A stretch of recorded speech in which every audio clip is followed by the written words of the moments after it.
మనుష్యుల ఒపీనియన్లు కొన్నిసార్లు బాధిస్తున్నాయా? వాళ్ళు వీళ్ళు నిందలేస్తున్నారా, అవమానిస్తున్నారా, బాధపడుతున్నావా? ప్రియదేవుని బిడ్డ, వాళ్ళు కాదు కదా నేను హెచ్చించేది, బాధపడకు నువ్వు. వాళ్ళ ఒపీనియన్స్ కాదు కదా నేను దిగజార్చేవి, బాధపడాల్సిన అవసరం లేదు.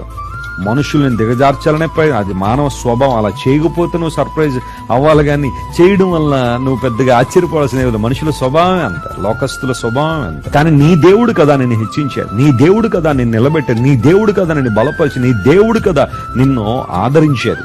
ఆయన వైపు చూడు ఒకసారి. Draw your strength from the Lord. Draw your inspiration from the Lord. Draw your motivation from the Lord.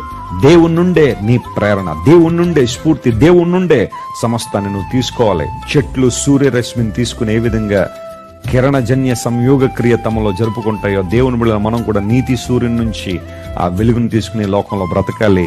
అనేక మందికి మనం బ్రతుకునివ్వాలి.